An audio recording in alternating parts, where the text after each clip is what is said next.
Well, the luxurious KaDeWe Mall in Berlin apologized today for its decision to pull Israeli settlement products from its shelves.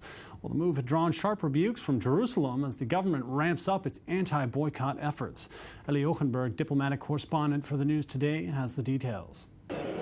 The German government previously came out against the EU's decision to label products made in Jewish settlements, so it was a bit surprising that Berlin was at the center of the latest dust-up over the issue. We strongly protest this unacceptable step, morally unacceptable, substantively improper, and historically invalid. And we expect the German government, who came out against the labeling, to act on this serious matter.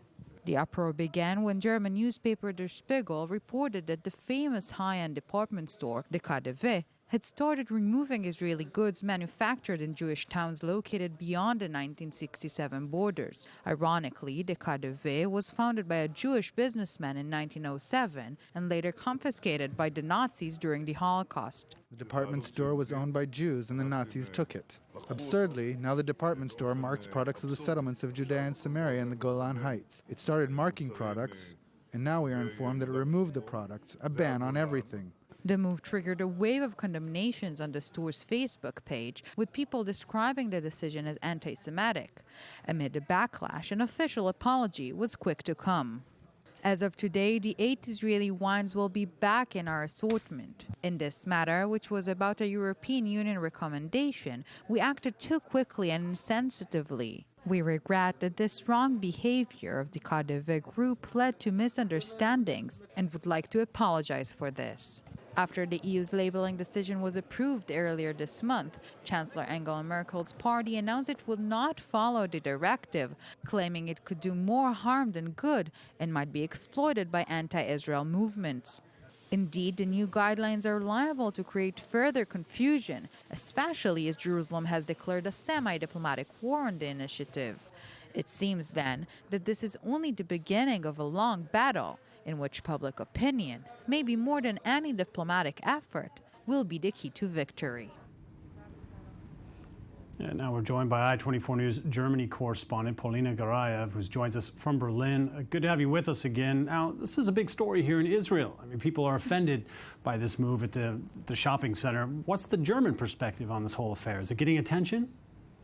Well, people were offended here as well. Berlin and also Germany has a very large Israeli community, and we have seen very angry and outspoken remarks on social media. And this is actually the main cause, or at least so it seems now, to this store's withdrawal of its decision and its apology, because previous messages did not include this apologetic tone. They were trying to explain that this is a result of a mere technical procedure. They were only trying to follow EU orders, and there was no anti-Semitic or any malicious intent behind it. But its recent announcement has a different tone to it, and this is seen much to do with this backlash that it's seen on Facebook, on social media, on Twitter. People have been commenting on every single post that KaDeWe has uploaded recently and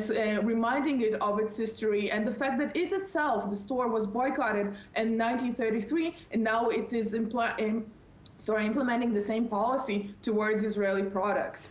So you mentioned that all these posts online are getting a lot of attention now, a lot of people chiming in. Are you finding that most of the comments are against the move or for the move?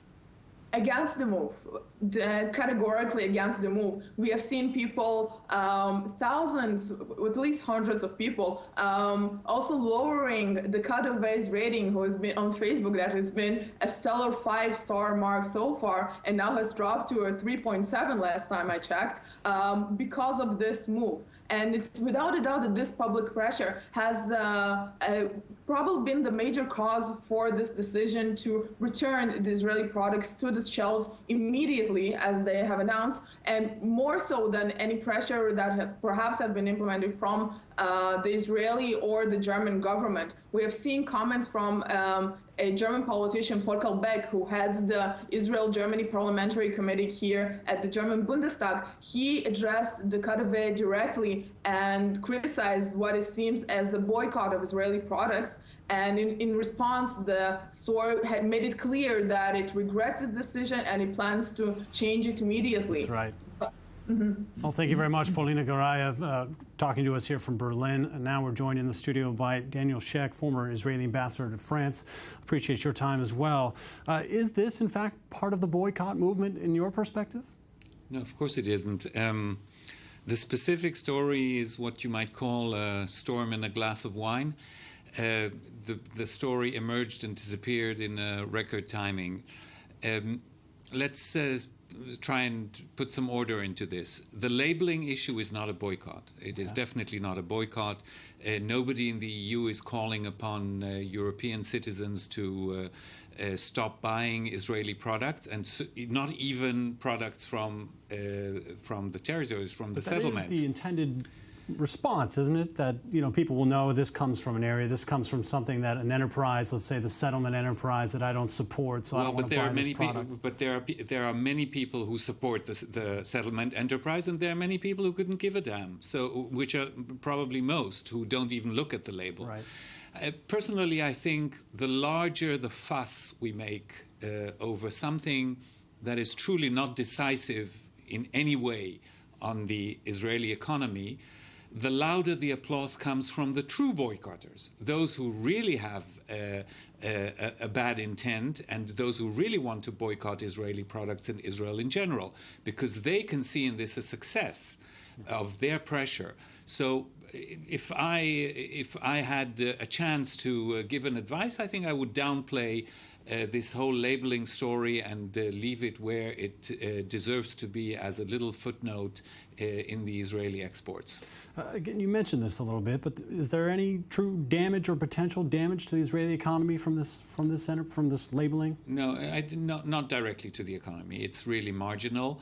But there is damage to Israel's good name, and definitely being over and over and over in the news in a negative tone, even for people who have no idea about what this is all about. They just think, you know, I heard something that doesn't sound very positive about Israeli products. Maybe I will just stop buying them. Another reason why I think making a big fuss brings us more damage than benefit. Is there a move, I mean, that actually does seem in your eyes to be bringing damage onto the Israeli economy, or on the other side of this coin, does this damage the mall itself here? But is there some harm done to them, you know, as we see all the negative backlash? In this specific story, I think the mall suffered more than the Israeli economy. You know, it's 8 Israeli wines from let's say not one of the leading wineries in Israel. I don't think that even having lost business in a few hundred euros probably won't make a difference. I think the mall, the KaDeWe, suffered more. But this is just an anecdote, and you have to look at the bigger picture. For the moment, this whole movement doesn't have an impact on the Israeli economy, but it can snowball, and it can bring about, So with time, over time, there could be real damage. Impact. Thank you very much, former Israeli ambassador to France, Daniel Shek.